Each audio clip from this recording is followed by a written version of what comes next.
Hello, how's everybody doing? Welcome to True Crime in Real Time. We're back. I know we're back. Sorry that we're back 2 days later, but there is so much going on, and the next few months we're gonna be in court quite a bit. Hi, happy Hey, faces. Hi, hey, Mr. happy Mandela. faces, Mr. Mandela.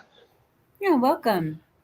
We were just talking about what we should start with today because truly there was like so much paperwork in the last week of everything that it's every all the preemptory stuff. We're just seeing everything before, and then it's just gonna come to a head here in April. We're just gonna Yeah, be in court twenty four yeah, seven. I don't. We're gonna have to watch two different trials. I don't even know if we're gonna watch the same trial at the same time. it's gonna It's be gonna hard. be Yeah. it's gonna be a lot. Well, some won't be televised, so Yeah, and then we'll just have to rely on word of mouth people, which I'm fine with. I'm fine with. I really liked when they didn't let people when Delphi wasn't televised. That was kind of hard because it's such a secretive yeah, yeah, trial, yeah. anyhow. But lawyer Lee was so good. Um, she was in the courtroom. She went in the courtroom. She took notes. She came back out. I thought I could do that if Bryan wasn't going to be televised, but it's kind of a toss up. Like, I go sit in the courtroom and watch. I'll be behind Bryan. I don't get to see his face or anything. But, is it worth it? I would almost rather watch it on television, on my You know, computer. maybe one day would Yeah. be cool. I think I Oh, might yeah. get I a little. definitely need to go down there at least a few times. But I mean, they're going to be there for a few weeks. But I just thought, Yeah, almost not going to see his face. The cameras are going to be towards where I'm sitting, so it'd be so much. I want to see I want to see all those little micro expressions and the hand gestures and stuff. When we saw him before, when we saw that thing where he was steepling, we're like, what's he doing with his hands? I just read that the Karen Reed case could have like 140 witnesses between the prosecution and defense. Wow. Wow, that's crazy because we had 400 and something are going to be at Bryan's trial, which isn't till August. But I'm sure that, did he? Not that many witnesses though. No. Oh, I see the witness list today for the prosecution. It's like 24 or oh, something. yeah. Yeah, Did you yeah. see, you saw a Turtle Boy on there, huh? No, yeah, that was on Karen's. I'm saying I seen one for Idaho today. I seen the Oh, the prosecution Idaho one. was out today too. Only the prosecution. Hey, Texas Panhandle girl, nice to see you. Hey, how are you? Yeah, I don't know about Welcome. that. What? Tell me about the other. Tell me about the prosecution list. Higgins was on it. Proctor was it. McCabe was on it. The husband and wife. The Alberts were on it. John's little niece and nephew were on it too. Um, who else was What? How old are John? they? I don't Hey, know. Deeper. They testified last time too. Oh, okay. Oh, okay. So they is that when they didn't have the cameras in the courtroom when the kids came? Yeah, yeah, yeah. I believe it Okay. wasn't. Okay. It's not. Yeah, they didn't Oh, allow that. oh, okay. Um, a lot of the same were on it. Hey, Ducky. Colin Albert was on it. I mean, it was a. I don't remember everybody. I just know Proctor wasn't on it. I saw something about Proctor today. Let's Yeah, see here. Proctor had his hearing for his job, but they didn't say what happened. And Proctor's wife and sister wrote like a big public letter on how they're being abused and they're ruining his life and his family's life with this. I He did was see just, the letter. Yeah, he I was just thought I doing read it. his job, and he shouldn't be taken out on him like this. He was just doing his job. But I mean, Right. today was the day he had to go in front of the three people that decide whether he keeps his job or not. And then when do we hear that back? Tomorrow? Possibly, yeah. I was looking for it on Twitter on X already, but I didn't see anything, and nobody reported it. I thought I had a video someplace. Let's see. I have a video, disciplinary hearing from CBS Boston of from today. You want to check it out? It's Proctor. Yeah, yeah. Check it out. Yeah, let's see it.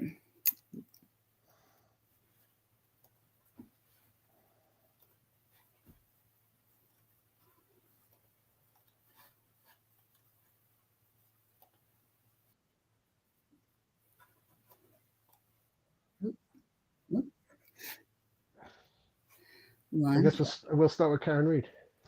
Yeah, I guess we're starting with Karen Reed today, and on purpose, but because it's the way it is. Let's see here.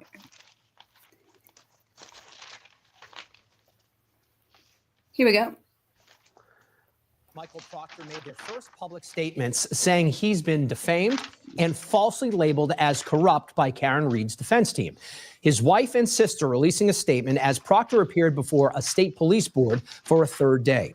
WBZ's Christina Rex, of course, has covered all aspects of the Karen Reed case for the better part of the year now. She's live in Framingham for us tonight. Christina, we still don't know whether Trooper Proctor is going to get his job back.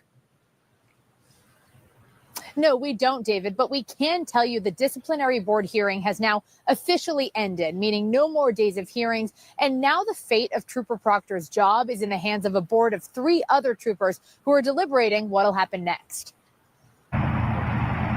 Inside State Police headquarters, after 3 days spread over 2 months, a disciplinary hearing for Michael Proctor has finally ended. The state trooper has been suspended without pay since last summer, in part because of disparaging text messages of his that were revealed during Karen Reed's first trial. She's a whack job. See you. You're not supposed to do that. I don't care how bad the person is. That's not the way police are supposed to act.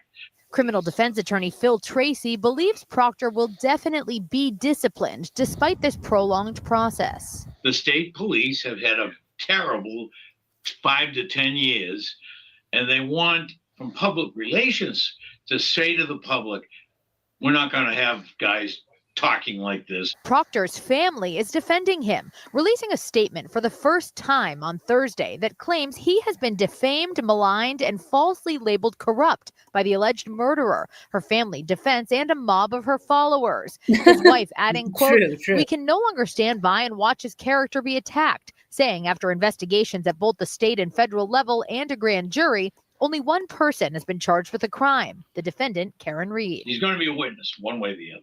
Attorney Phil Tracy says if prosecutors don't call Proctor at Karen Reed's next trial, the defense will. And they will say, did you say this? Did you say that? And have you been disciplined by the state police? Have you been fired by the state police? So what happens next? If the trial board decides to acquit Trooper Proctor, aka no punishment, that's it. Final answer. However, if they decide any level of punishment all the way up to termination, that decision then gets bumped up to the colonel who makes the final call. Live in Framingham, Christina Rex, WBZ News. So there is more to go. Christina, thank you. Disturbing story from New England. A man says he was. Okay. Yeah, well, that's the Proctor news. Yeah, Proctor. And so we should know that pretty relatively soon, which is cool.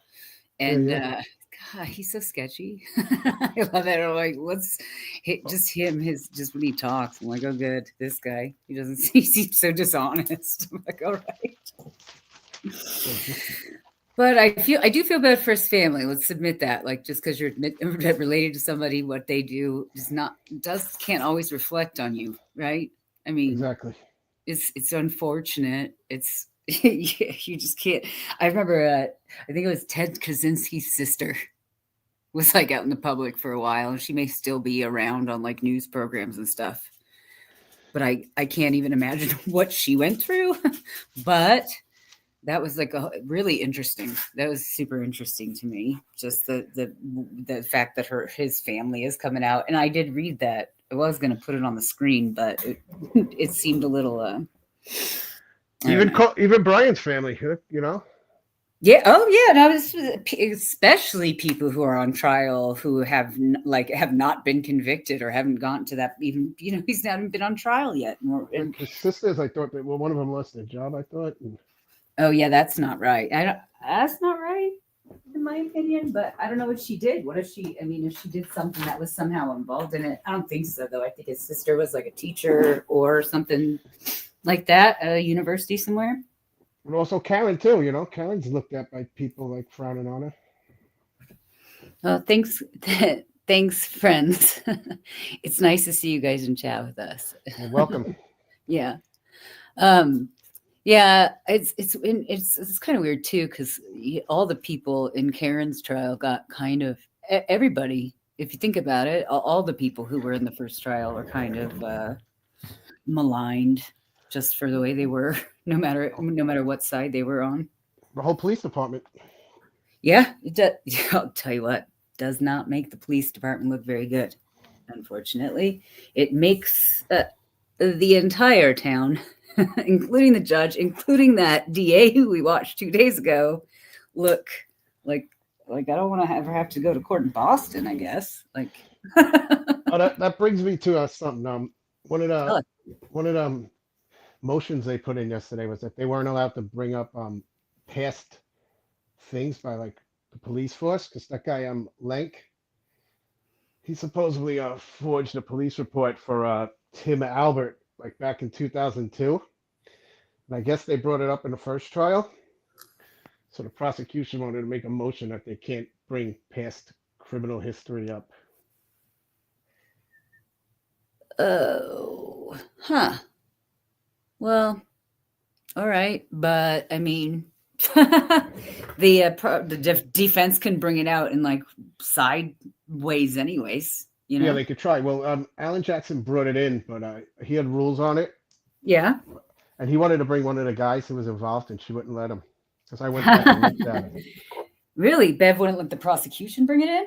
No, she wouldn't let the defense bring in. Oh, sorry. I was like that. I was like, wait a second, Bev. Oh, yeah, that doesn't make more sense. I gotcha. Well, supposedly it was a fight, and with two guys, and was it Tim Albert or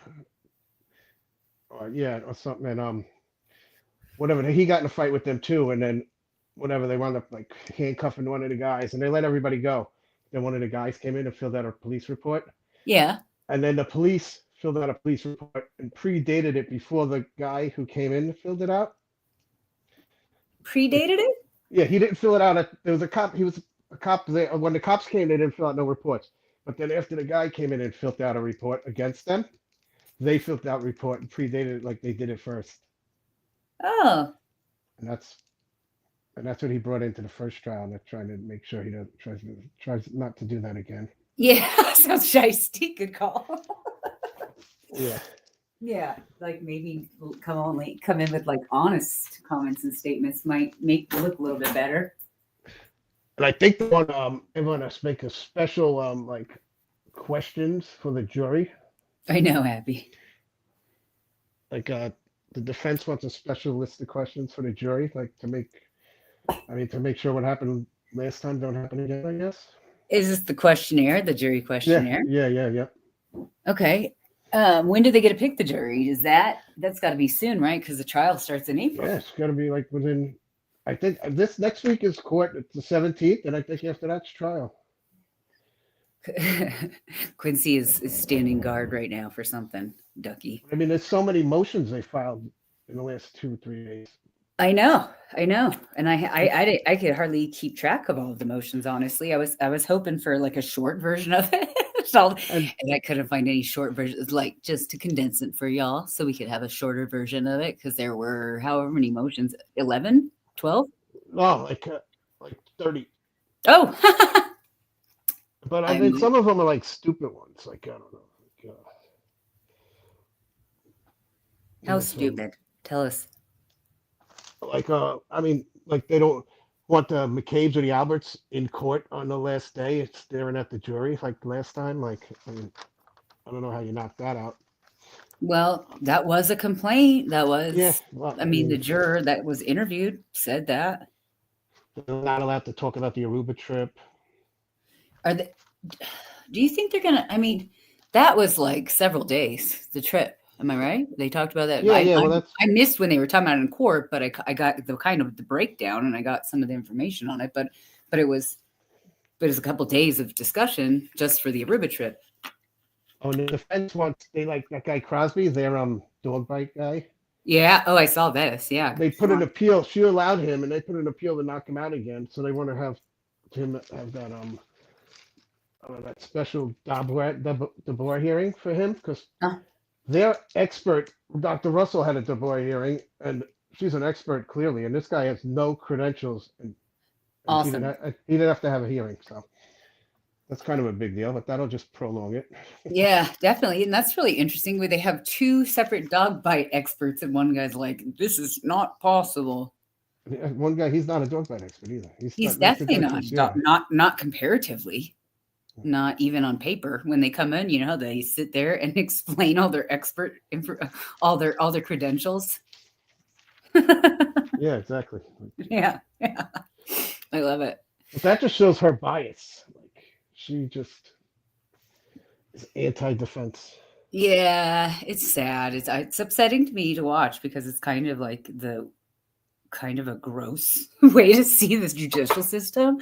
Yeah, if I was viewing this as somebody who may end up in this courtroom again, I said that earlier, like it's terrifying, kind of.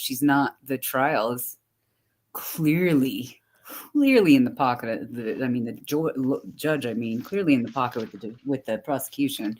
She seems to side with everything, and they have to really get like on the edge of something for her to like disagree with them. Yeah, that's about all I got really. That for Karen Reed for today. Yeah, that seemed that was stand out. Yeah, I thought it was good stuff. What a lot of stuff I saw today was just. I know Wendy is did her live interview and went to the judge and everything.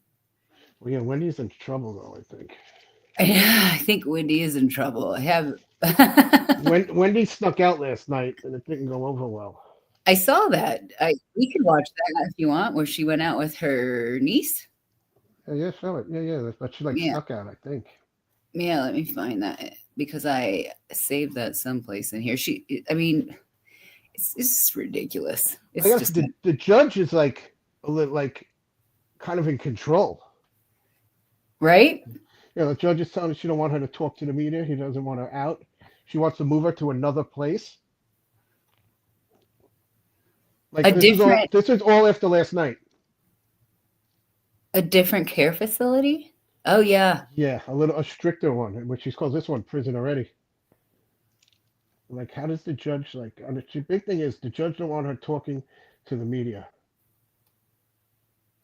And she's been talking to everybody.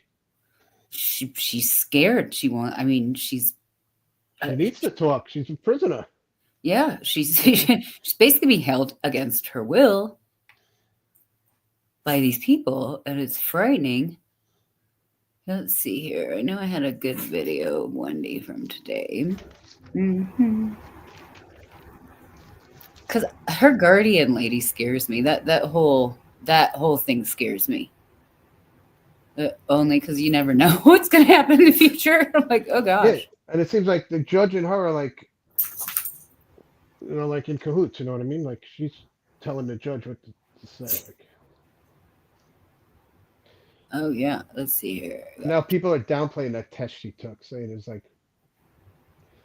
asking her who's the president and really things that are obvious.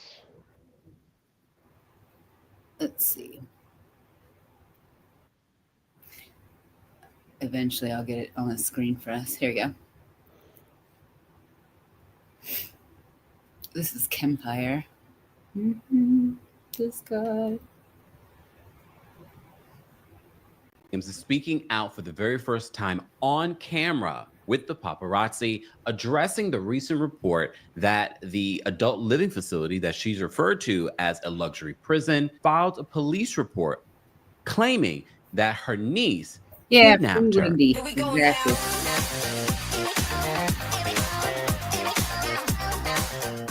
Welcome back to the Kempire channel, your #1 source for pop culture news and music, entertainment, reality TV, and so much more. As always, be sure to like this video, subscribe to the channel, and hit that notification bell so you never miss out on breaking news when we go live or when we upload. So here is another Wendy Williams update, but it's necessary because there's a lot of Wendy Williams news coming out this week because there's a lot of battle, both in the media, but also in court. As you know, Wendy Williams is battling to end her guardianship, and she's taking the necessary steps for that to happen. But recently, she had a wellness check, which in turn brought her to the hospital where she had a psychological examination and she answered 10 questions and she got them correct. Yeah, according to free her. Wendy. She's done multiple interviews this week as well with Don Lemon, The Breakfast Club, TMZ, and she's set to do an interview with The View. Well, for the very first time, because the View interview is supposed to be over the phone, but this interview was with paparazzi backgrid. I wouldn't be shocked if Wendy and her team actually scheduled for them to meet her at the facility so she could speak on camera after the news came out last night that the adult living facility that she's staying at called the police on Alex Finney for taking her aunt to dinner after coming out of the hospital. So according to our friends over at the New York Post, they said that the Manhattan assisted living facility Wendy Williams has been holed up in has accused the TV star's niece, Alex Finney, of kidnapping her. In a police report filed this week, Coterie, the Lenox Hill facility where Williams has been staying, has accused her niece, Alex Finney, of breaching the law by taking her out to dinner on Wednesday night, TMZ reports. Finney, who visited her aunt at the $18,000 per month facility this week, sidebar, an additional $20,000 to $40,000, I believe, is charged to Wendy for other additional services at this facility, I believe because she's in the memory care unit. So she's paying in the upwards of $40,000 to $50,000 for this facility that she does not want to be in. So they said Finney, who visited her aunt at the $18,000 per month facility this week, whisked her away to an Italian restaurant in NoHo. But moments later, the facility contacted the NYPD to file a police report in which they claimed Finney, quote, evaded staff by taking Wendy out of the building, the outlet reports. However, Williams, who has been undergoing a psychiatric evaluation at the facility, was not allowed to leave the memory unit without elevator access from the 5th floor, the outlet adds. Staffers at the facility also claimed that Williams and her family members were escorted to the lobby by a worker who even, quote, opened the door of the Uber for them. However, the information in the police report contradicts a claim previously made by the attorney of Williams' guardian, Sabrina Morrissey, who told TMZ that the former daytime talk show host has no restrictions at the facility. Following the dinner with Williams, Finney, who is the daughter of Williams' sister Wanda, said the pair came back from dinner and apparently police were called. She says, I was told at some point that the police were called because that coterie here was saying allegedly that I took my aunt from this facility and whisked her away without any sort of confirmation or approval. Williams, for her part, described the ordeal as unbelievable. Clearly, they're lying to me, saying I can go out and do what I want to do. This is my niece, Alex. She's just flew in from Miami, okay? I just came from the hospital, so we are going out to celebrate, she said, fighting back tears. Finney added that she and her famous aunt are, quote, good and are now back in one piece. These people are going to plead their case regarding what happened. I don't hear, Williams said, slamming the facility. The Post has reached out to Williams' rep for comment. On Wednesday night, the duo dined at Max Tucci's Tucci restaurant. An insider told Page Six that Williams looked great in a Gucci bomber jacket. She had a super time. She kept writing in her journal. She looked great, a source said. Tomorrow, she's going on The View. Guests inside the restaurant respected her. She was with her niece and a young man. Her brother, Tommy Williams, has since told Us Weekly, Tommy, shut up. I'm sorry. Weekly, that his sister's in great shape mentally and physically. I just can't with Tommy because I always feel like he's one of those people that are the leeches in this whole situation and that Wendy does not need to be around. Okay. So Williams was assigned a court-ordered guardian after being diagnosed with a frontotemporal dementia, a degenerative disease that causes memory loss, and has been living on the 5th floor of the Manhattan facility. This week, she was taken into a hospital by ambulance after dropping a note saying, help Wendy, and waving desperately from her window. We've since learned that no, from her health advocate, Gina, saying that no, that's not why Wendy went into the facility for testing and things like that. This was all a concerted effort in the investigations against the facility.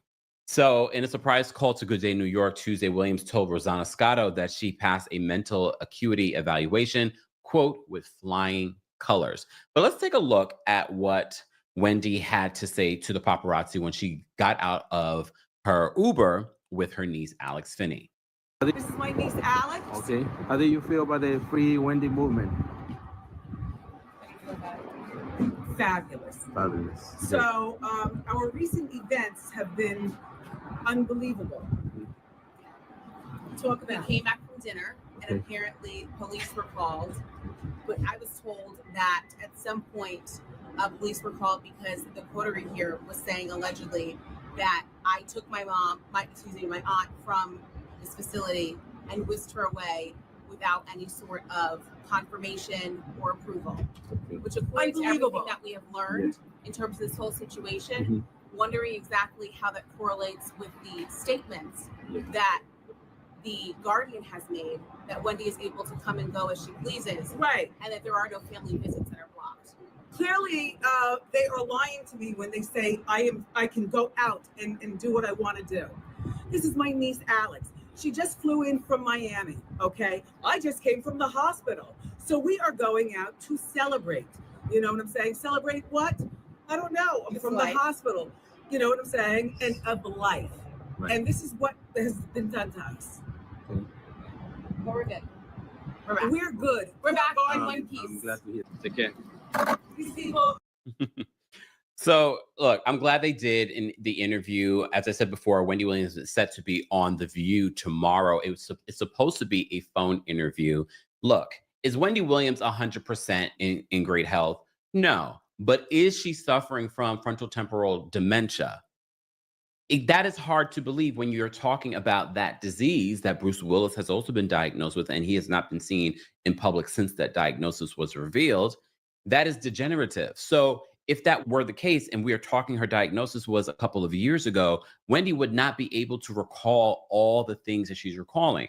You may also recall that the attorney that's representing the Guardian, Sabrina Morrissey, said that Wendy Williams has her good and bad days. You can't say someone has their good and bad days when they have frontotemporal dementia. We've seen Wendy for the last several weeks show us clearly she's able to remember things. She's able to remember things from the past, from the present. She just passed the psych exam. So clearly whatever's going on with Wendy isn't what the Guardian is claiming to be. But it's not only the Guardian. A lot of people are also looking at the courts and the courts that are handling this situation. One of the things that Wendy says that she fears is that because she's speaking out, that the judge over her case will make things a little bit more restrictive. And this whole police report news came after she expressed those concerns. So can Wendy leave and come and go as she pleases a part of this facility? Clearly, it seems as if she can't. Either way, the last thing any person of color, a Black person, a Black woman, a Black man wants is the fact that a police report has been called on them, because at any given time, Alex could be harassed by the police because of this. Guys, as always, let's continue.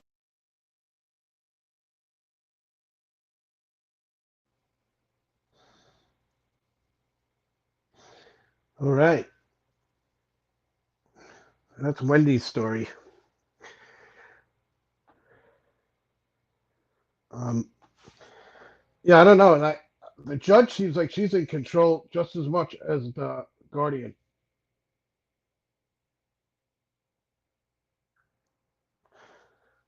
Yeah, I don't know. She's like kept in a prison. It's definitely not fair to her. And she had no control over her money. Obviously, she can't even go out to dinner in peace. I didn't know I was still muted. That's super funny. I was like, Eric, no, listen.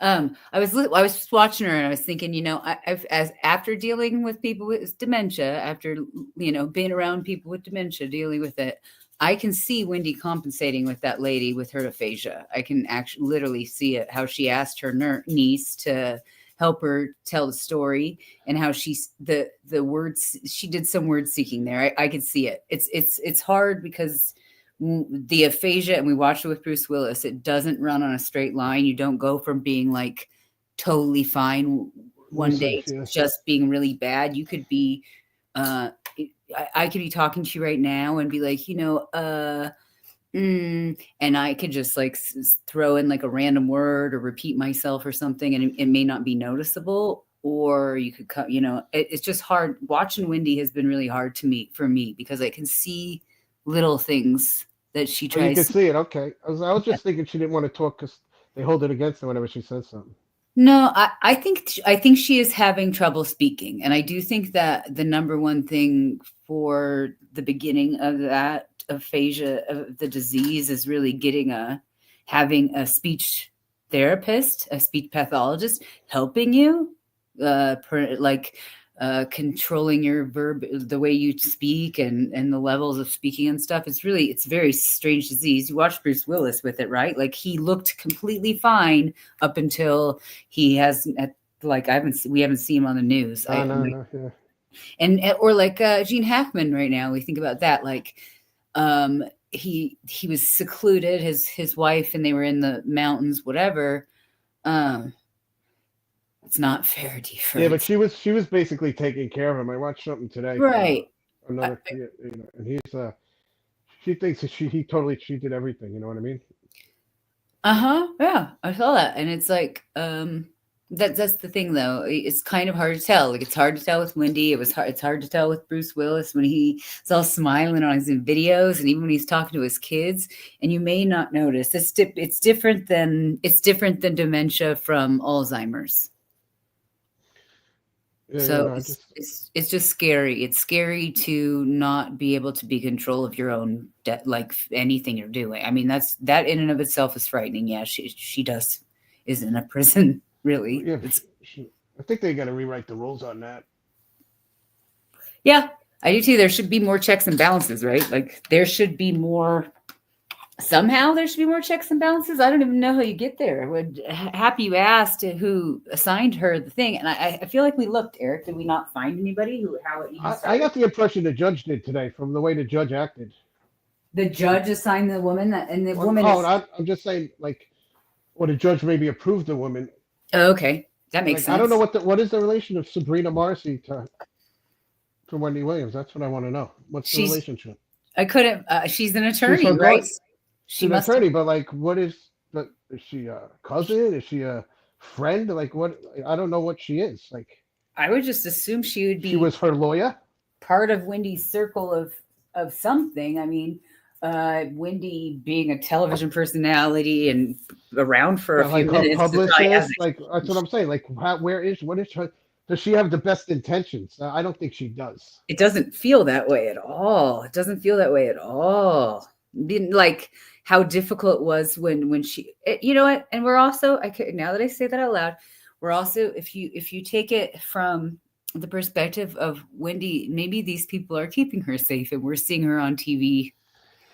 Maybe we are wrong. You know, in those happy moments when she looks, but at the same time, in my opinion, it doesn't matter how ill she is with speech and all those things. She still needs her family. She still needs family to be around her, and she still needs to be in society. And I feel like her family ain't fighting hard enough. Maybe. If that was my sister, there'd be a big friggin' difference. I'll tell you that much. I thought it was cute. What did I hear? Her sister's name was something cute, like she's Wendy and her sister's name is Wanda. I would have stuck her out of that place and she would have never went back. Yeah. I love the actor, Ducky, who offered to some billionaire who offered to let her live in his place. It's very sweet. It says, I like how it's just some crypto billionaire. That could be anybody. That could be such a wide range of people. Could be anyone. But maybe she doesn't have, like, maybe her family doesn't have the means to help either, you know? Who did she just go out with? Her aunt? That was who she went. Well, that was her niece, yeah. And they were at NoHo or whatever. That's a nice restaurant, right, Ducky? That's a fancy Italian place. Yeah. So. You don't think she's got like a black card hidden? Yeah. Yeah, the hospital would be liable. I think they would be liable. I think if the guardianship is by her, like the woman had to walk them to the door to unlock the door to let them leave. Yeah, and then she said the security guard opened the Uber door. Yeah, there may be like a signed liability waiver as the niece is walking. Supposed to be. There's probably supposed to be a liability waiver or on file or something of specific people who can take her out or something. Because again, yeah, there's definitely responsibilities of other people at that point. If they're going to be keeping her someplace, they need to be responsible for her 24/7 if they take her out. I don't know about but I would think it would be the person, but it may be the hospital. What'd they say it was $50,000 so far that she's been in there or more? But you know, there's no diagnosis. No doctor diagnosed her. Oh, really? Oh no, Yeah. I thought there wasn't a facial diagnosis. I heard she wasn't diagnosed by a doctor.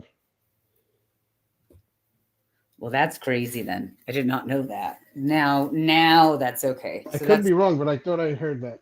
That's absolutely wild. We need our I thought this started off as a drinking problem. It did. Then they elevated it to that. It did start off as a drinking problem. But I think that again, these diseases are really that's why it's so hard to diagnose somebody in the first place, but who knows at what point when somebody needs somebody to watch over them. It's very sad. I mean, it's just scary for all humans. Really, it doesn't really matter financial situation. It's just scary. Yeah, exactly. God bless Wendy. Yeah, free Wendy. Well, free Wendy, free Karen. Put Diddy away. Lock him up. Keep Diddy. Yeah, keep Diddy in there. We got Diddy court tomorrow. Oh, Friday, I believe. Friday. Oh, that's tomorrow. Oh yeah, you're right. Yeah. Oh my God. Eric doesn't know what day it is, but it's okay.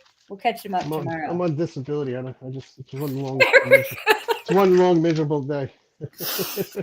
Eric's arm is hurt. He's going back to work though. Would you say you're on disability? You make it seem like you're going to be not going back to work, and it's not that. I don't want sympathy. I got surgery on my arm.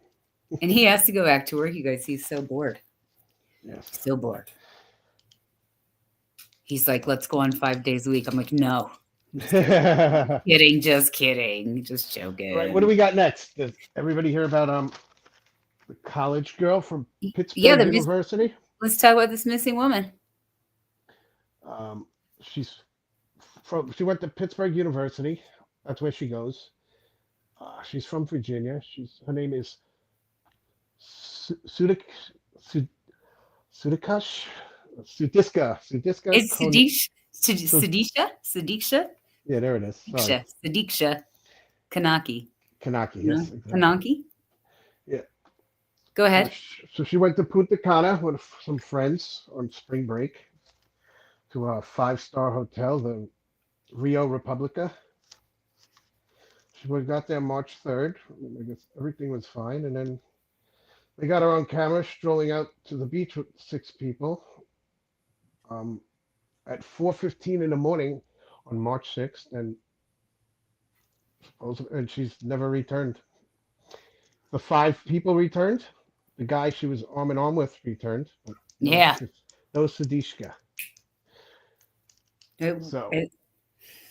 We do have a person of interest, and Eric and I have seen both sides today. In the last 2 days, it's gone back and forth between person of interest, not person of interest. There's a person of interest, but I got 5 hours ago. Let's see how many hours ago this was.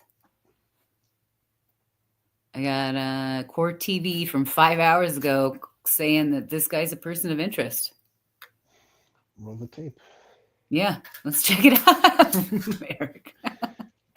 We're rolling it. It's happening. Konanki, a student from the University of Pittsburgh, grew up in Virginia.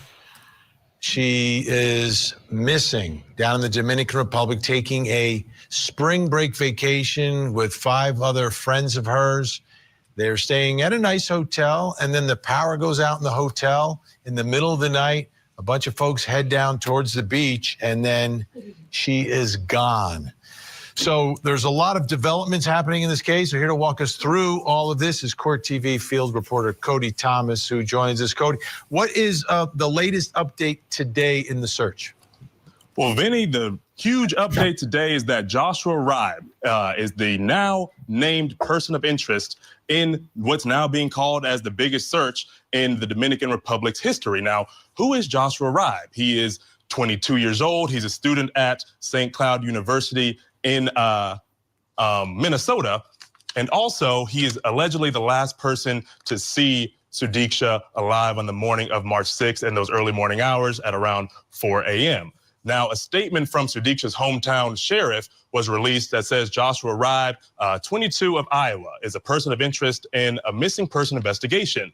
This is not at this time a criminal investigation, so to be clear, he is not a suspect. It is our understanding that he is a U.S. citizen who was vacationing in Punta Cana, not part of the traveling group with the missing person.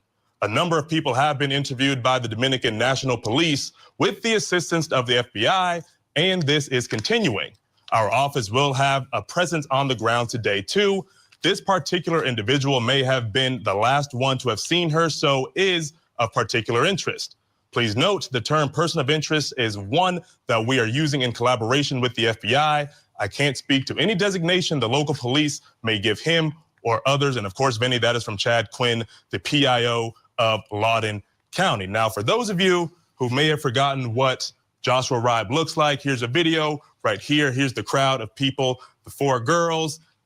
Right here, this guy in the back, that is Joshua, and this is Sudiksha as the crowd walks to the beach in those early morning hours. And we'll pause the video right here.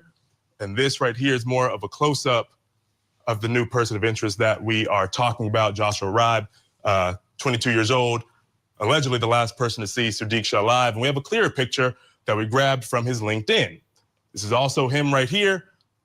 Again, the last person, he was one of the people in the group that was walking out to the beach in those early morning hours on the beach around 5:50 a.m.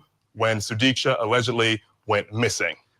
Now, Cody, the thing that has struck, I think, all of us about Riibe is that there seems to be varying accounts or versions of what happened that night, right? So we see that he's with Sudiksha and, you know, has his arm around her and they seem to be together. What are these different stories?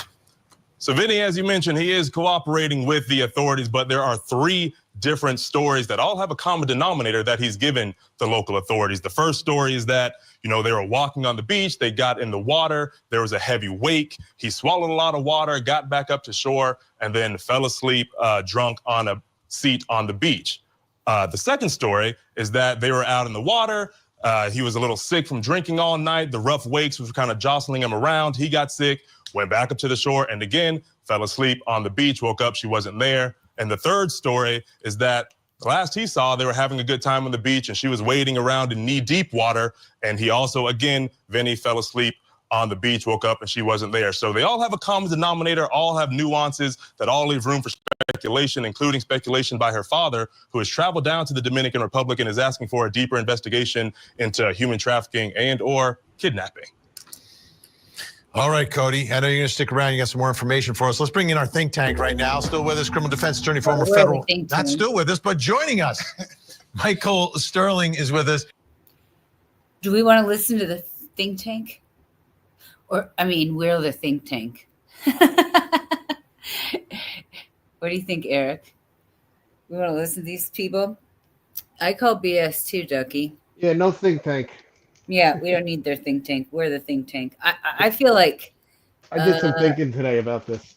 Yeah, tell us your opinion. I like this. All right. Well, I kind of got a little Natalee Holloway vibe because they were arm in arm, you know what I mean? Sad. And, I did read that this is like the fourth person that this happened to on this beach, and they only recovered one body.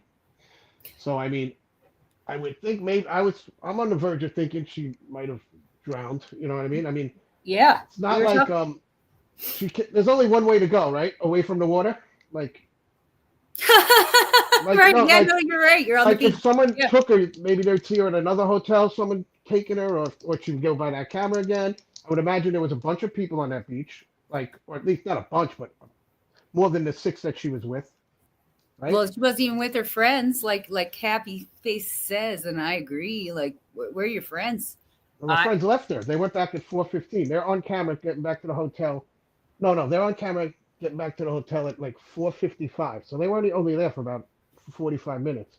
I think we should all cover a big swath of everyone here and say, hey, when you go on vacation and you're male or female, buddy up. Always have somebody with you and have your cell phone and your things and make sure somebody walks you to the door and all the things. I mean, like, this isn't it's not 1980. Isn't that weird too? Her friends took her cell phone and her wallet. Yeah, why? Because they didn't want to get wet? I did she tell them to? Like, was there communication to her? Like, she's like, no, I'm with him. I'm okay. No. Like, we're leaving. And she's like, oh yeah, I'm with Joshua Riibe. I'm with Riibe. Yeah, I'm with this guy I just met a few minutes ago. No big deal. Take my cell phone. I'm with that guy who's passed out on the beach. Yeah. Friends. Yeah. A tracker implanted. I know, Ducky. Gosh. Or like, so like my suggestion is kind of like maybe put one of those square things for your purse, like in somebody's shoe, just in case you need to follow your friends. Like, I want to know how long did he say? Like, I was there for 2 hours and then I passed out. We were there for an hour. Like, when did he pass out? Like, well, he came back at 9 o'clock. He showed up on camera walking back to the hotel. In the morning? 5 hours, yes. Okay, so that was like what the video of them out is like 4 something in the morning. The video 4:15 they went to the beach. There's a video of the friends coming back, and then there's a video of him coming back. I don't know. It's out there. I haven't seen the just him coming back video.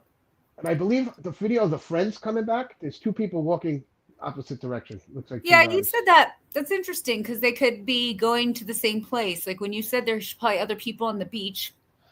I've never been. Finish what you're saying. I'm sorry. I was kind of thinking, if Mr. Mandela's here still, because he's been to the Dominican Republic, would maybe know how populated is a beach there?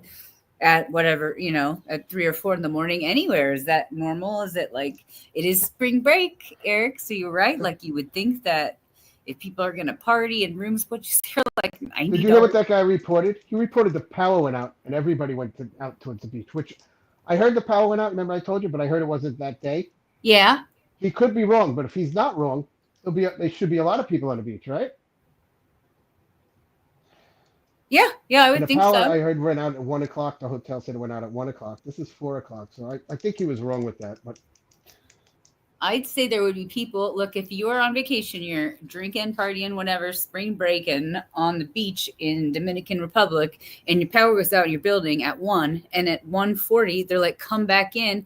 You can come back in when the power's back on. There's a pretty good possibility 1 or 2 people trickled out, and we're still around at 4 something in the morning on the same beach, if that is the same day.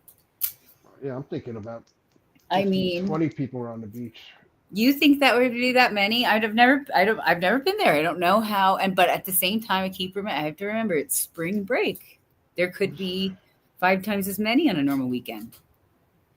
I was in Montauk, and I was probably at 2 in the morning. There was probably about 30, 40 people on the beach. Lighting, have fires lit and stuff like that. I don't think you could probably allowed to do that there. In Montauk, you kind of are. But I don't know. Yeah, I'm pretty sure generally places that I've been have restrictions and rules for times that you're legally supposed to be on a beach for safety, for the fact that, like we talked about a month ago, 2 months ago, people got pulled out into sea from the riptide. Yeah, that's they only found 1 body, so they don't. That's allegedly the riptide. Oops. Yeah, that's wild. And this is a week old, and they've been searching, and they haven't found the body yet. I mean, a week's a long time. I mean, that's kind of one of the really important parts to prove that Mr. Riibe. I don't know how to pronounce his name. 2 eyes. Yeah, Riibe. I heard someone say Riibe. Riibe. Okay. All right, that makes sense. But I don't. I just feel like every time we see somebody who comes up with multiple stories, they're generally the bad guy. Always, yeah. Yeah, unfortunately, you came up with 8 different stories, which should only have 1 story. But a lot of times, like back to Idaho 4 type things. Everybody's intoxicated. Karen Reed, everybody's intoxicated. How are you gonna get to the truth?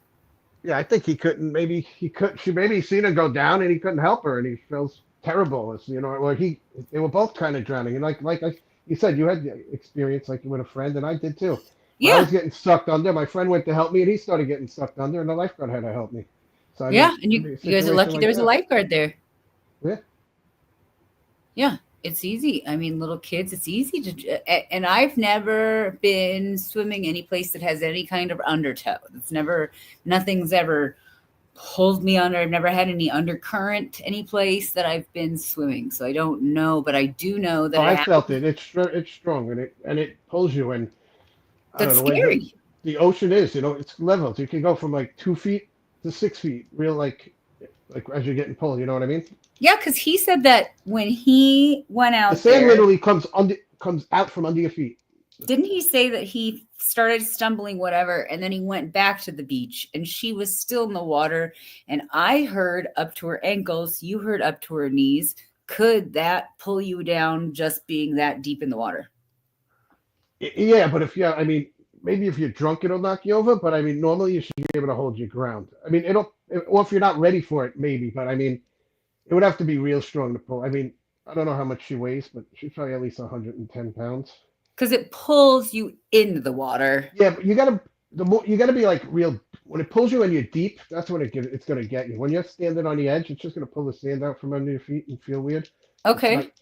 But when you're out there, it's gonna pull the whole ground out because it gets deeper. You know what I mean? Like when it pulls the sand out, there's gonna be nothing left. Like there's be like 6 feet of water. You might be 2 feet, and then when that big wave pulls all that ground out, because the further out, the more ground it's gonna pull. Right. I get it. I've swam in Atlantic City, but I was young, and I think that we barely crested the water. Like I don't think we were actually swimming. I think there was jellyfish, and we were more like just on the beach and like walking out into the water.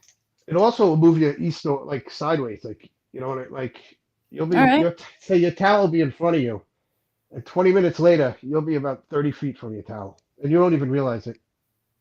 Wow. What a trip. And if you're intoxicated, like super wasted drunk, which I can't see, clear movement in these photos of them. I can't tell if they're plastered or what. Yeah, she's not. It's hard to judge. Is this? I see the report that she was drinking in the lobby, but I mean, it's just. Okay, not at knee level. Gotcha, Ducky. What else? There's no surveillance cameras that face the beach, and the beach is part of the hotel property, they said. Oh, safe. And now, what did you say? There was numbers. Explain the number system, the safety system here, where this hotel particularly doesn't have a good safety record. Yeah, it's a threat. It's a threat. That's what it's called, like threat level. No, this one was a 3.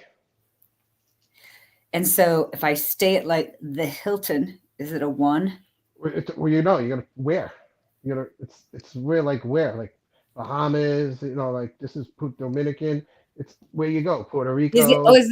Okay. So now that's a better question. You mean there? Every country or city has their own thing. This particular hotel has its own rating. What's the rating for Punta Cana? This one is a 3, they said. But at the town, though. No, the rating they said was this hotel was a 3 threat level, which is moderate, I guess they said. Okay. And it might have been raised because of spring break, like. Oh yeah, sure, and it is. Definitely has the Holloway vibes, and I know there was a lot of people from the town that this kid's from who came forward and were like, can't imagine him doing this. And we didn't get that during the Holloway, when Natalee Holloway disappeared. People weren't coming out of the woodwork to say that Vandersloot was a great man. So, I mean, there is that. I said, with no body, that's the only thing that makes me think. Yeah, he's just a boy. Foul play, yeah.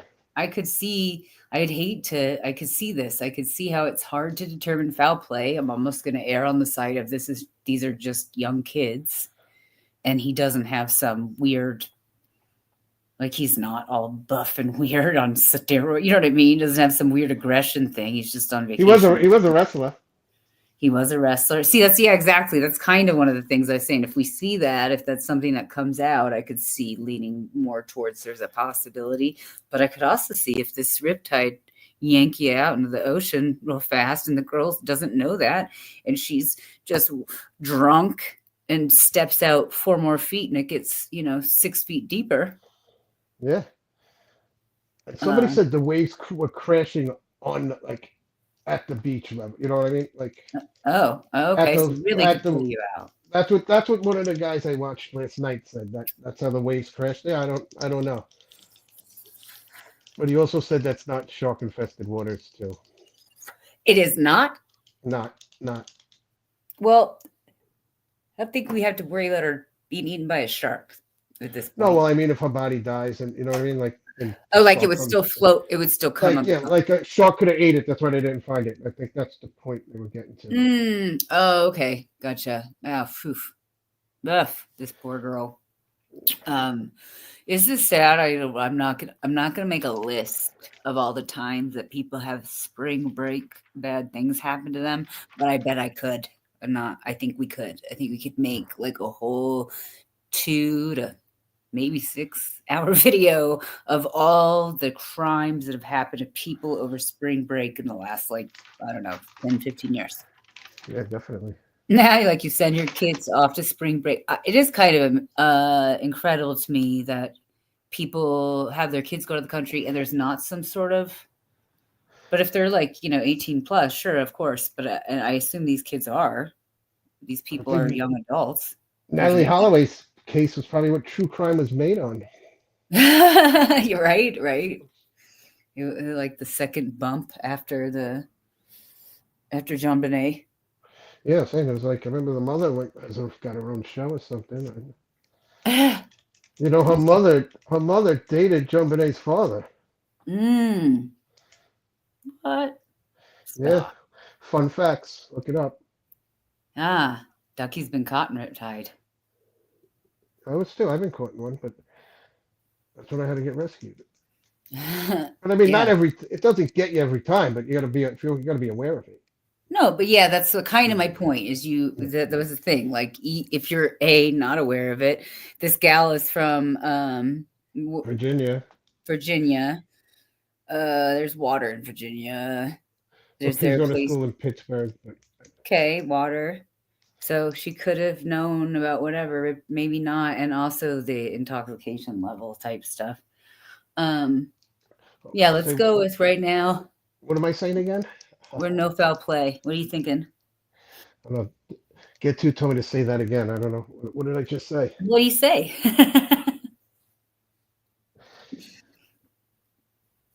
I agree with you, Eric. Whatever it was you said. So, it was about the riptide, maybe.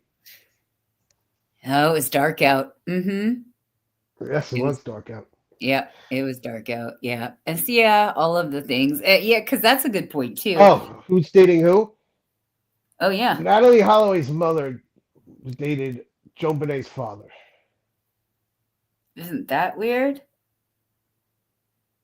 That's got to be a large age difference, no? I think Natalee Holloway's mother can only be 50-ish. I don't know if it was long, but I definitely heard that.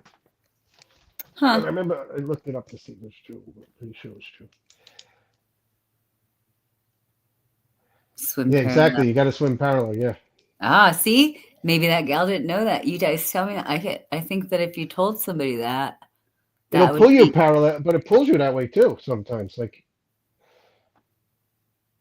if you're just floating out there, you would drift. So if you're swimming against it at all, you're screwed. Yeah, but it's not constant. It comes and it comes like with the waves. And the bigger the waves, the bigger the undertow.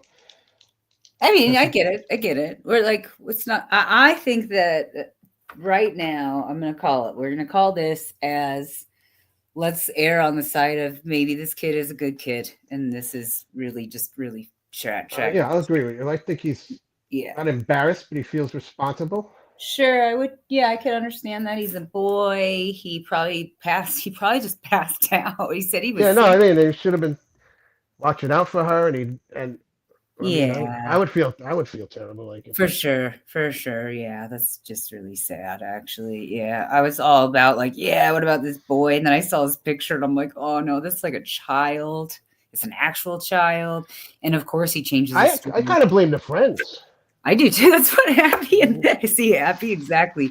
Where were her friends? Why did her friends think it was okay to say, "Sure, I'll take your cell phone," and B, just let your friend wander off with people they don't know at all? This like the least safe thing possible.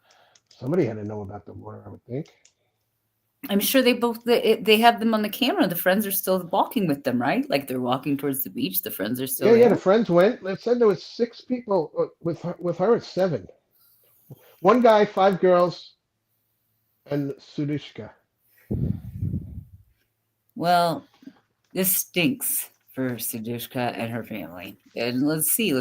We'll check back in and hopefully. No, but like my point is like Hannah. She was in a big city when she took off and staged her thing. Oh, that was a whole other ballgame. Huh? This girl really has nowhere. If she wanted to do that, she really has nowhere to run. She's got a ocean or straight out. Like, you know what I mean? There's only one way to run.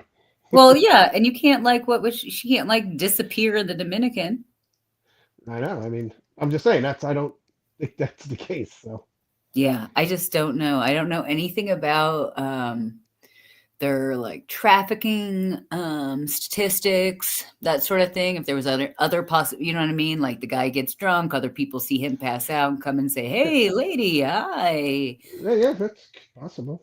You know, so like I don't know what stats are for that area, for if that's like a possibility, if that's what the cops are looking into and they have people of interest. They probably there may be some information on that's a thing, especially for spring break, right? I'm saying like she would. I think, and if she was like drowning, I think she'd have to be the only one on the beach. Like even if people didn't know or they see it, they might try and help, or they would report it the next day. Like I want to know if there were other people on the beach. Because we have like a full moon tonight, right? There's a blood moon. Yeah. Yep, it's a crazy moon. So there's a big red moon tonight, and so the moon, and this was 4 days ago, so the moon had. No, this was a week ago. Oh, it was a week ago. Okay, so the moon was more than half full.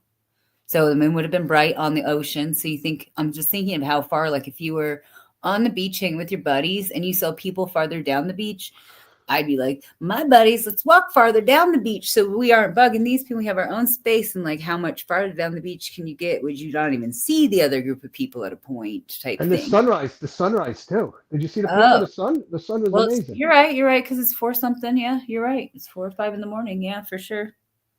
That's a good point. Yeah, very interesting. Missing person, not like the Hannah thing. The Hannah thing was gross. Yeah, well, that's the story as of right now. So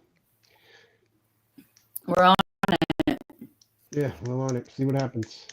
Then there was some like weird Diddy stuff today too that I noticed because there's Diddy court tomorrow. Yeah. Oh, what else? Did you hear about the Cassie tape? I did see. So it looks like the Cassie tape was doctored and destroyed. The original's been destroyed for some reason. I have a video about that if we want to watch that because that's pretty interesting. That's no, it's a big deal because like they're saying it's destroyed, but they can't. But then they showed us that I was watching the tape, so why can't they use that tape? Because it's not the real tape. Well, they were saying it was altered. Yeah. I think it was altered to the point where it was worse. Oh, I don't know. Well, I get it be worse. Could it be? It can't be better. How could it be worse? Yeah, like what's worse? It could. He could have done kicked her 6 more times or something. I don't know. What I'm saying, I don't think it's not better, right? Yeah. They can't make like edit it and made it look worse, right? No, you're right. Exactly. They didn't edit it, and he was like pulling her harder down the hallway, or edit it where he was like when he was kicking her. Like normally he would just been kind of kicking her when she was down, but like when they edited it, they made his leg move So it Did he looked throw like, did he throw the vase at it too or something? yeah, that was like in the, is that why she I mean, the whole, that's not on tape, is it? The vase? I thought that by the elevator he threw something at her. Oh, when he I mean, I've seen that video one too many times. And I know there was something, and I feel like there was more than one thing in that video. Like there's two camera angles, right? Like there's him coming down the hallway at one angle, and there's one in front of the elevators. Yeah, well, I think that might be, maybe that's, I don't know. I think that might be all the same. So I thought there was, I don't know, maybe there is, but like, they said it was edited, but I mean, they can make that up too. Yeah, it's interesting. I think let's watch the TMZ. Let me find TMZ. We'll be like, they'll probably, why are they news now? They're literally actual news.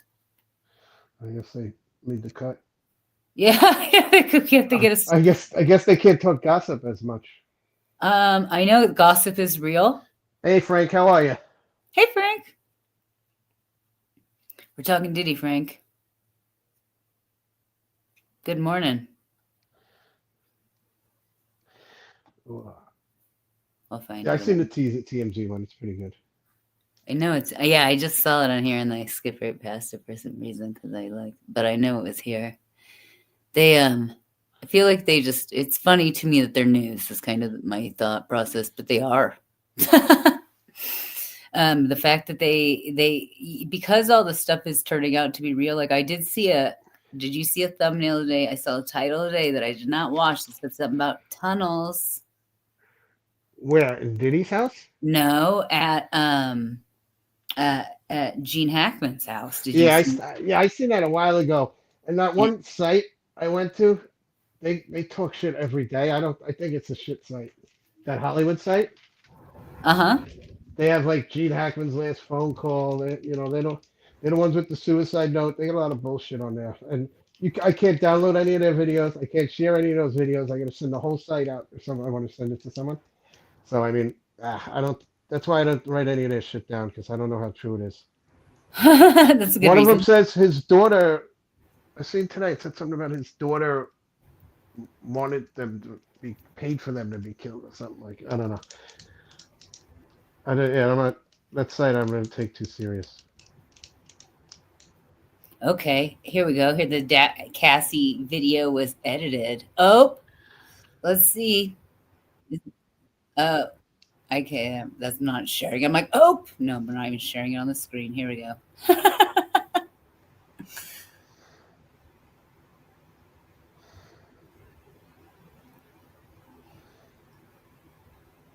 Huge story on the website. An unbelievable story.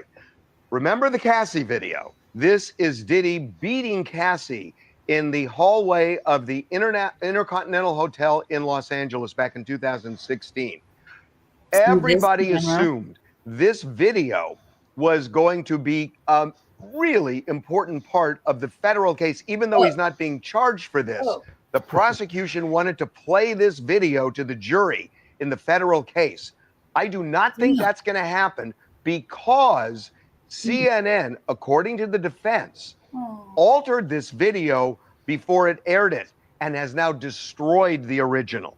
Like I said, unbelievable. If true that original copy of that video has been destroyed, I can't even get into why it would have been destroyed. But the bottom line for the case, as you say, is if that's true, it's going to be a huge hurdle in the prosecution getting this admitted. It's not going to get admitted, but let's get into what happened. Now, there is a joint letter that was filed today in federal court by both the prosecution and the defense regarding evidence.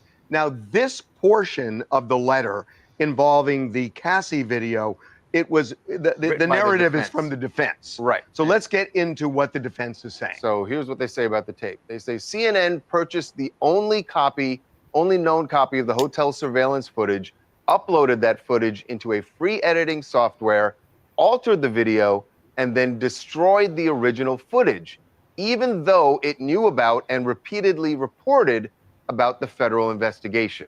Okay, That is breathtaking for a couple of reasons. Number one, I mean, obviously they paid for it and then destroyed it.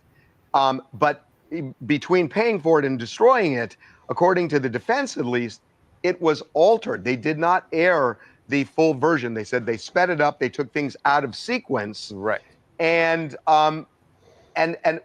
that's, if true, it is shocking. The speeding up and the editing of it is not shocking. As long as the out of sequence. And that it can be shocking depending on what they are alleging they're trying to tell there. But again, I cannot fathom a reason that they would destroy the original. I get that you upload it and you're going to edit. And I agree with you that it seems to me the better thing to do would just air the raw. entire thing. Air the raw. Yeah. But even if you do edit it, why destroy the original? So there's more here, according to this letter. Referring to the editing. And this is where the defense says the video also includes speeding up the video to make it falsely appear that the actions in the video are taking place faster than they are. As a result, the CNN videos do not fairly and accurately depict the events in question. So I gotta say, on that part, I understand if you take it out of sequence, that can definitely change some of the narrative. And we don't know all the details as far as what was happening in that hotel room, If you throw someone on the ground, you throw someone on the ground. I mean, this is not. I think the intimation, Charles, is this is not normal. I think that there was a freak-off allegedly going on in their hotel room. Trying to leave. Well, that's what you think from the video. It may be that the dispute they were having that caused Diddy to get violent the way he did did not necessarily involve the freak-off, and that there might be more that would explain other things. As it pertains to the federal no explanation for that. That's what really matters. I don't care. There's no way to alter this as this to make beating him is. It's not what he's on trial for. better, That is a or state that he matter. didn't do this. And sorry. so that's sorry. He's horrible. The violence of the beating and the statute of limitations is right. Just this video. I just see nothing else. I'd like to go back to the video and the allegations about the deletion. I really want to know, and we're going to have to hear from CNN, and they will be called to testify. By the way, we've reached out to them. We haven't heard yet. So eventually they'll be called to testify, and in that, they're going to have to talk about what was on that video originally. It could be that the original had, remember, this is hallway surveillance, a static camera in the hallway. So it could very well be that there was 10 minutes or 15 minutes of just static hallway footage beforehand. There's no reason why they deleted the original. That is inexcusable. What my information is that the Intercontinental Hotel, it was in Century City. They closed that down, and it's a new hotel now. So there's nothing that anybody can go You're to. not going back to any server. No, it's gone. It's gone. I guess the point I'm making is that, so they have, let's call it 5 minutes of video CNN that they aired, and there's an allegation that they've taken it out of order and they've sped up what we saw on television when CNN played it. I just wonder if CNN still has the original of what they played before they edited it. They clearly have destroyed the original. You can't sugarcoat I wonder this. what they still have. If, to your point, Harvey, they have taken that and they have forever altered it so that it can't be recreated and puzzled together, that is a death knell to the tape and potentially the prosecution. We should explain. I want to get too legal, Jason, but every lawyer learns this in first-year law school. It's called the best evidence rule, that you are looking for the best evidence, which is the unedited version. If there's an edited version, it's inconceivable to me that a judge would allow that in before a jury, because it doesn't necessarily represent the actual events, even though you could argue, well, it basically does not good enough under the best evidence rule. You have to have the full, unfiltered, unedited version of it. And so if the judge knows that there is, and by that point, by the time the trial starts, CNN certainly will have to answer to the judge, if no one else, if not to the audience, why they would have destroyed this. But if the judge knows that there actually is more video that we're not going to see, you're right. I don't know how the judge would allow this. It's just really bad video basic law. That's one friggin'. Oh, sorry. No, that's one little thing he did. He did a million things. Like he's gonna get indicted for tomorrow for forced labor. Yeah. Controlling employees, physically harming them, like making them work. Like transportation of prostitution also. Yeah, I read tomorrow. Yeah, I saw that. I watched the surprise witness. Yeah. And she was saying that tomorrow they're going to talk about like the jury questionnaire and jury selection and stuff. But the craziest thing I heard from her yesterday was that the defense haven't turned over any discovery at all. Isn't there a date they have to do it by? I believe the date would be really soon. I know she said the date. I didn't write down a date, so there must not have been a date that she said. But I mean, he's supposed to. We're going to court tomorrow. I'm assuming there's going to be something brought up about that. There's been no evidence, nothing turned over, zero discovery turned over from defense. I heard he wants a 300-person jury pool. Oh, and he wants to make the questionnaire, and he made the questionnaire and it's redacted. Yeah, I saw that, and I saw that he wants to question each juror individually. He ain't allowed to do that, right? No, they were talking about that's something they're going to discuss tomorrow about the questionnaire, if it's written or if it's in person. And then the defense wants it to be in person. And they have like one of the things that they may bring forward might literally be to question each person individually, which would just take 1,000 years.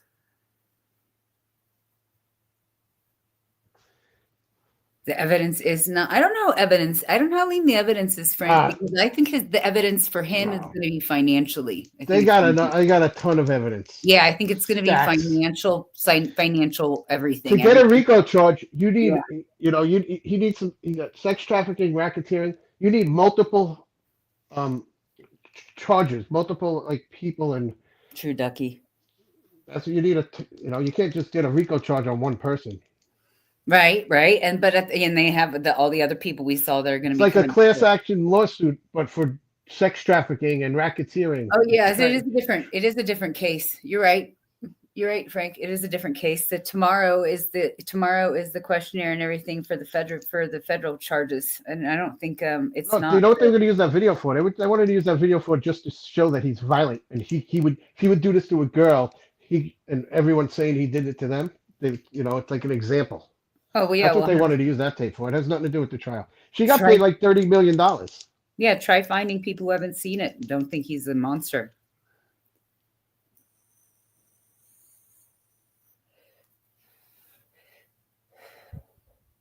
Well, I think ASAP Rocky, they didn't have enough because I think Diddy is going to have a lot more financial records, and I really think that's what ends up bringing people down. It's tax. Rihanna was the only charge on ASAP Rocky, right? No. The charge for ASAP Rocky was that the guy with the gun that just happened, where he had the fake gun? I thought that was like the guy who beat up Rihanna or something like that. Yeah, but that wasn't the charge. That wasn't part of the charges. The charges were something else. I don't know nothing about that. Maybe that was part of the charges also, yes, but part of the part of the case, I think there's a bunch of different charges because it's RICO. Luigi with the I looked it up for you, Ducky. I didn't get it. It looked like the tapes were not real. It's unfortunate. I couldn't find any tapes from Luigi, as discussed previously. Nothing out there in the world. But yeah, no, I was surprised that the discovery thing surprised me. They haven't like turned over anything at all to prove, like, to say like he's innocent. Not a damn thing. His side didn't turn over anything. Yeah, the defense hasn't turned over any. Well, they got dirty tapes. Yeah. Well, I couldn't even see them having anything. Oh, I love it. They're like, well, they got a case of full baby oil that he didn't use. Yeah, that's not my baby oil. We got a case of baby oil. We didn't use it. That's not my baby oil. That's all it has to say. That's all you have to say. Like, no, that's so-and-so's baby oil. I think that Diddy may right now be plotting how to like blame it on everybody else and or take everybody else down with him. What do you think? Yeah, I think that's his only way of lessening charges is to bring people down. it's not like he's a nice person who's somehow going to get to court and be like, oh yeah, I'm going to spare everyone else who was there. It seems I know like it's what's her name, Christina Coram. I think is indicted or something. It seemed. I my guess would be everybody connected there. Everybody's going to be weird. I did find a video about Oprah and Diddy. Oh yeah. Yeah. Well, Jay-Z, that girl lied supposedly. Yeah, I did see that, and that is so disappointing. I watched it, and I watched the interview with her, or listened to the interview with her, and it sounded like she was coaxed by the attorney. Hey, $10 million. Yeah, shut up. You're right. I too could be coaxed by $10 million, in case anybody's wondering. In case you were thinking that might not, I think I could be. I think you taught me into it. 10 million. I mean, 1, I could teeter, but 10, I'm pretty sure I'd say yes. I'd say yes, he didn't do it, or whatever you wanted me to say, probably. But I think he's suing Busby again, I think. Yeah, but that was her. That was that's what she said, like, coaxed her into doing it, right? Like, she's saying it was Busby. He's the one who made me do it. I guess I didn't know that part. I think that's it. Wasn't that her attorney was Busby? Yeah. Her attorney's definitely Busby. I didn't hear the reason why she said that she said that was the reason why she was lied. I didn't hear that part. Maybe I mean, I could miss it. No, I didn't catch the whole thing. I didn't read the whole thing. I just caught that she lied. Just consider that maybe I'm just I know the half of part of it. I don't know all of it. I didn't watch. You watched more of it than I did. Here's this. You want to watch this? The dark connection between Diddy and Oprah. Who, Morali? Yeah, I love this guy. This guy's great. I'll grab his link for us in a second. Here we go. Diddy and Oprah Winfrey. I think I might have just found it. Let's get into this video. Hey guys, it's Murad Morali, daily and consistent content. Let's tap into this conversation. Now, I think we all know about the Ashley Parham lawsuit, which has listed so many defendants, including Jaguar Wright, Drew Ski, Odell Beckham Jr., and the list, of course, goes on. But one of these people that was listed is somebody called John Pelletier, who seemed to have been somebody who was a chief police officer at the time, where he was listed as somebody working for Diddy. I found more info on this guy too, from the Hawaiian process news. for PD to basically get away with his stuff.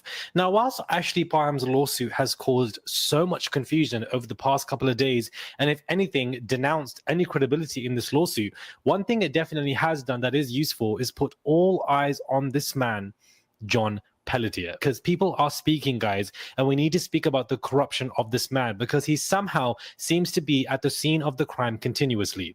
Now, before we get into the multiple issues that he is at hand, there is an article that was released on November 18th, guys, 2024, by a website that claims that the mob is connected to Maui Police Chief John Pelletier in freefall, and that John Pelletier has direct transporting connections to Sean Diddy Combs and also Oprah Winfrey. Now, remember, this man and this article came out about him in November 2024. So they have stated that there's a connection between this particular man being the middleman for Oprah and for Diddy to basically do their dirty work, or, allegedly.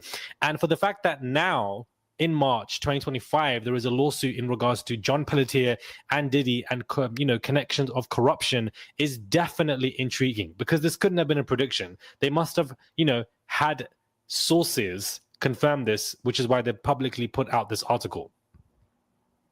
We're going to look into who John Pelletier is. And this man is somebody who is just a person who's always at the scene of the crime, but his hands are always clean. The Las Vegas massacre, where we had 58 people who were murdered from above and hundreds, were wounded, unfortunately. In the middle of all of this, John Pelletier was present. At the time, he was the incident commander for the Las Vegas police. In other words, the guy basically was calling the shots on how everything should be handled. A case that basically made no sense, that left survivors and investigators scratching their heads. And we were told there was just one shooter, despite multiple witnesses saying otherwise. otherwise, and key pieces of footage from inside Mandalay Bay that basically went missing, wasn't released, or was redacted. And who was in the center of this entire police response? John Pelletier. He was the one who was basically handling how all of this should be publicly responded. The Maui fires, of course, fast forward to 2023, is where recently John Pelletier was somebody who was at the scene of the crime once again. This was one of the deadliest fires in modern American history, but the details of the disaster simply don't add up. Roads were blocked off and trapped residents in a fiery death trap, and police barricades stopped people from escaping. Why was the area immediately locked down, with journalists and even residents barred from accessing their own people and their own town? And the middle of it all, giving so many press conferences and controlling the narrative and keeping the tight control, was John Pelletier. How was this man, the same guy from being at the center of the Las Vegas massacre, guys, to running the most devastating fire response in US history? John Pelletier's bizarre run of being at the center of major disasters has continued, as his name has just popped up in a federal lawsuit against Sean Diddy Combs. The same John Pelletier who managed the Vegas shooting and the fire is now named as a defendant in a case alleging kidnapping, R-word, and conspiracy. According to the lawsuit, Ashley Parham was drugged and assaulted and his crew in 2018. When she tried to report the crime, the police officer who responded was none other than John Pelletier. But here's the kicker. He wasn't even supposed to be there because he was working in Las Vegas at the time. Yet somehow he was able to show up in California impersonating a sheriff's deputy. The lawsuit claims John Pelletier dismissed her case, silenced her, and may have helped cover up the entire incident. Another victim in the case alleged that John Pelletier himself was even involved in the kidnapping, held them at gunpoint, and forced them in a vehicle. So that in itself is crazy, for the fact that John Pelletier, this particular person, is at the scene of the crime continuously for so many unfortunate incidents. And in the P. Diddy lawsuit, he's basically somebody who is helping to expedite Diddy getting away with everything and even being controlled and part of it. If this person was not even working in California, why was he the one that showed up to everything that took place? Because he knew perhaps that this was going on with Diddy. He needed to, protect Diddy. And then, of course, you have this website basically saying that he works for transporting connections for both Diddy and for both Oprah. And in a recent lawsuit, he's been accused of for protecting and also transporting stuff for Diddy. It definitely makes you think that this is the middleman, not only the connection between Diddy and Oprah, but also the middleman himself seems to be extremely corrupt. Yeah. Well, as of today, as I spoke about in my recent video, the mayor came out and basically said that John Pelletier must step down pending investigation to find out what's going on. Well, Maui Police Chief John Pelletier today is pushing back against Mayor Richard Bison's call to place him on admin leave after he was named in a R-word case against Sean Diddy Combs. On Tuesday, John Pelletier spoke out himself, denied any involvement with Diddy and the other defendants, including Drewski and Odell Beckham Jr., insisting the allegations against him are completely false. Maui's top cop expressed his deep upset in Bison's request to place him on leave and calling the ask unjust and extremely premature. When you read the lawsuit, it's horrifying. It is so sobering, and Dark doesn't even cover it. It's sheer evil. Yeah. Court documents allege that Diddy and others R-worded Ashley, and that John Pelletier posed as a fake Contra Costa sheriff to keep it all under wraps. So now it is odd to me that John Pelletier has come out to basically say that not only am I great chief, but I'm not going in. That was Las Vegas. Oh, yeah, that's such a good point. Was he a cop in Vegas? Yeah, that's where I thought he worked out of Vegas. But I mean, that much. Oh, I don't know. No, that's what I'm saying. Where was he when Tupac got shot? Because he was in Vegas during the other shooting, during the crazy shooting from the hotel. Yeah, he did. Well, they said he worked as a Vegas cop, and he showed up in California during that Ashley Parham thing. Okay, so yeah, well, you'd think Morali, whatever, would find. He would have. Yeah, he would have found. Yeah, I was pretty sure he would have found that. Yeah. I'm just talking. Well, now that we're talking about that, that's funny because you could see. I can kind of already see where this would be going a little bit, since Oprah has a whole bunch of property on Hawaii. I'll look it up when we're done. Yeah. Okay. Let's do this. Anywhere. He puts out a statement and states, I want to address the recent request by Mayor Bison. Let me be clear, these allegations are false and I have not been formally served with any legal paperwork. Throughout my career, I have served with integrity and dedication, and I am deeply disappointed by this request, which I believe to be both premature and unjust. I understand the importance of transparency and accountability in law enforcement, and I fully intend to cooperate. However, he is refusing to step down, and he is completely upset with what the mayor is saying in this particular town, city. So John Pelletier is somebody who seems to be at the scene of the crime continuously. And I wanted to do my research, my due diligence, to look at this man, who he is. And what I found is that there are several articles claiming that this man has direct connections to Diddy and also Oprah Winfrey. So it is intriguing that this was made many months ago as a statement, and then a lawsuit comes out with Diddy. Perhaps that could take place in the future with Oprah, or perhaps John Pelletier is one of many individuals who works undercover in the police forces for celebrities to cover up their tracks and their crimes. The Las Vegas massacre is just one incident.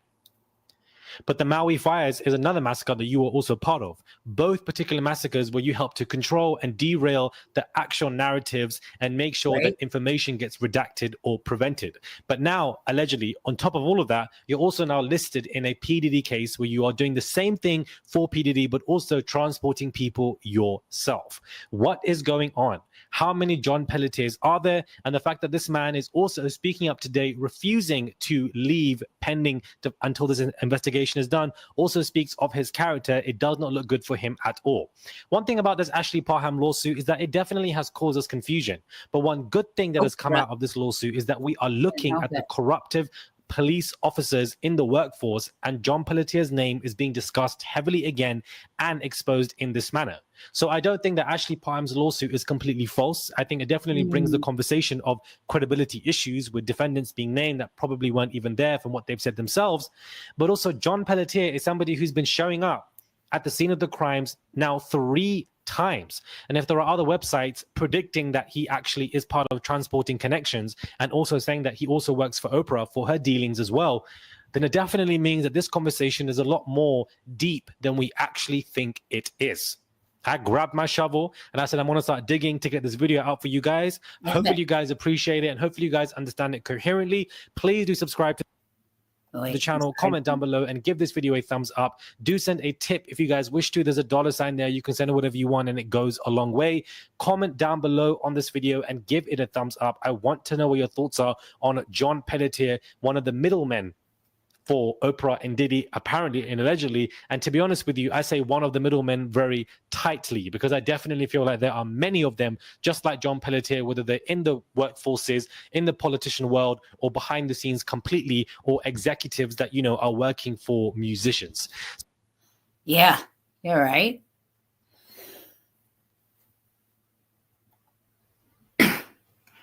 Corey Gamble, Kris Jenner's boyfriend, he shows up everywhere too. Whenever there's a problem.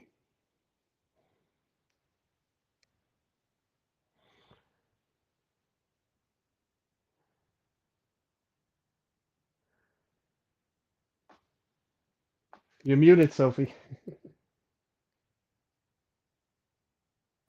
Thank you. I think that I could see that you're right there, Eric, with Jay-Z. That's a good question, Ducky, because then I was just kind of thinking Jay-Z most likely, right? Good guess. And then you would think that some of these other celebrities that he's like happy to throw under the bus. Some of these people he's gonna be like happy to throw under the bus.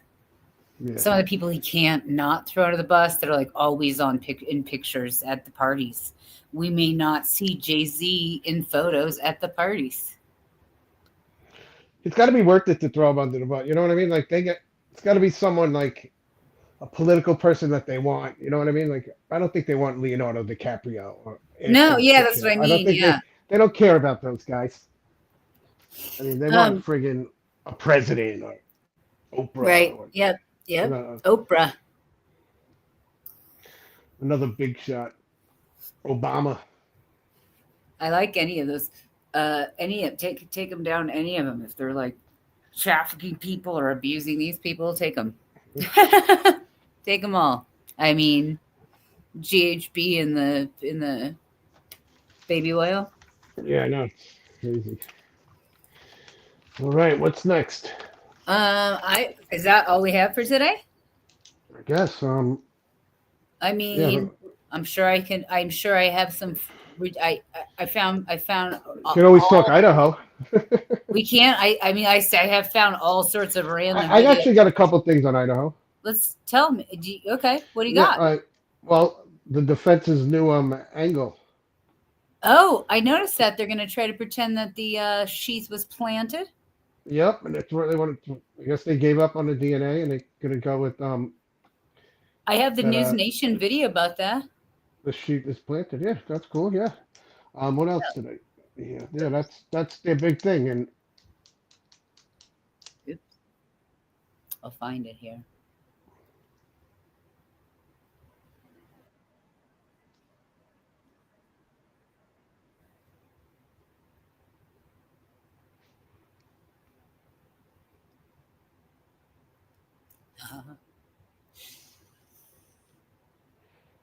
On that jury, and they just said in court, oh, it's a tip that led us to Bryan Kohberger and led us to do the cheek swab and then connect the DNA from him to the knife sheath. It was just a tip. You'd have to imagine they would be sitting there wondering, well, what tip was it? How did you get to that point? We've now learned they're not going to find out. That's not going to come in during trial. The judge just ruled on that today. It's been a year, more than a year, that there's been so many court hearings and fights back and forth about the investigative genetic genealogy, the defense trying to poke holes in it, saying that it's unfair, saying that it's not scientifically tested, that it's a new technology that they used. I thought it was going to be a big part of their defense at trial. Apparently not. They've said they don't want to bring it in. The prosecution has said they don't want to bring it in. The judge has agreed, and it's apparently not coming in. Jesse, I feel like those are several months I will never get back. The pitched battle between the defense and the prosecution under seal, I might add, which drives me even crazier because to me that is secret justice, not American justice. But, when it comes right down to it, Jesse Weber, a swath, of his cheek matches the DNA on the knife sheath. Do we need to even know anything more than that? The DNA on here matches the DNA in that cheek. Does the jury need to know anything more than that? Probably not, because let me break it down for this. So it is a 5.37 octillion times more likely that is Bryan Kohberger's DNA than anybody else. Not a shocker. They're not trying to challenge it. But let's, for argument's sake, take this argument. Okay, it was his DNA on the knife sheath and somebody decided to plant it. Okay, so now you're wondering, how did that happen? How did the DNA get on the knife sheath? Who would want to frame him? And by the way, if this is a plot to really frame Bryan Kohberger here, then this is somebody who would also have to make sure that his cell phone turned off at the key times during these murders, that the cell phone pings that were on would track the same movements of his car headed towards and away from the direction of that area, that the car would also have to be in that area at least 4 times that night. And also the assailant would have to dress up and look like somebody like Bryan Kohberger, who matched the description from the eyewitness about the bushy eyebrows. So all of these things together would have to be someone framing Bryan Kohberger. And call me crazy, but that seems to be beyond, belief. Now, I'm curious to see where they go with it. This is the prosecution's narrative of trying to say what the defense is going to do here. But I got to tell you, Ashley, after you said so many court hearings where they tried to make sure this evidence wouldn't come in, saying that his rights were constitutionally violated, that it wasn't reliable, at this point, their only option is to admit it is his DNA, but there's another explanation for why it's there. I'm curious to see what that explanation will be. So once again, Bryan, the knife sheath and the snap had a tiny, tiny little sample of DNA. And by the way, that tiny, tiny little sample was so tiny and the integrity of it was so questionable, it had to go to a specialist to pull out a full profile in order to be able to actually put it into the genealogy base. So if someone is trying to frame, if this is the defense argument, that someone is trying to frame Bryan Kohberger, really? That's how they're going to frame him? Find something with barely any DNA on it at all and just hope that maybe they can find a sample, pull out that profile from that speck, that minuscule. I mean, doesn't it start to sound, and here's the word, really unreasonable? It does, and I'm just trying to play it out in my mind. If they actually try to argue this out in court, are they going to say that there was someone out there who killed these college kids, who then went and got the knife sheath from Bryan Kohberger, they stole it or something, and it had a little bit of DNA on Kohberger, and then went to the house and put it in there after doing it or brought it with them and then dropped it on purpose, trying to frame Kohberger. I mean, it is all sort of hard to wrap your mind around. But Jesse made a good point. I think this is important. I mean, this all came out through a state filing, and it is the prosecutor who is trying to explain what the defense witness is going to say at trial, possibly. So this isn't coming directly from the defense. So maybe this is just one sort of theory that they've floated around and that they're not necessarily going to use as a defense at trial. We don't know, but it is kind of hard to imagine. Yeah, if I were trying to frame someone and I was going into their apartment to steal their knife sheath, I would probably steal the hair from their hairbrush and leave the hair fibers on the body, which are perfectly traceable. Whoa. Thanks for watching. You're not a cold-blooded killer, Ashley Banfield. Yeah, whoa, Banfield. Take it easy. You got to think like a murderer here, Ashley.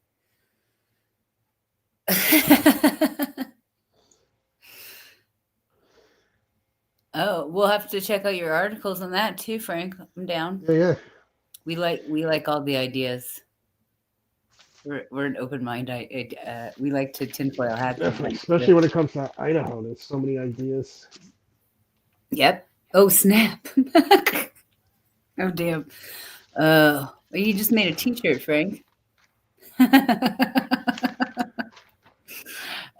I do think that was all we had for today, though. And if she could, and then anybody else have any other questions? Yeah. Any questions? Yeah. That's all we got. Frank's just waking up, having coffee, hanging out with us. We might be back when Monday, Sunday. I think I'm thinking Monday or Tuesday. We'll see. Yeah, what Monday, happens. Tuesday. Yeah. What happens here? Because we got, unless something monumental happens tomorrow with the Diddy stuff, which I don't think it will. I think we'll probably be back next week, probably Tuesday, and so that way we get to catch up with whatever happens Monday. Yeah, exactly. Yeah. So we will see you guys then. Frank, it was fun talking with you. Thank you, Frank, for showing up. Thank you, everybody, for giving us the support. We love you all. Ducky, we always love having you with us, and all the other characters who joined us tonight. It was super fun seeing everybody. Thank you all. We love you, and we'll see you on Tuesday. Bye. See you all. Have a great weekend.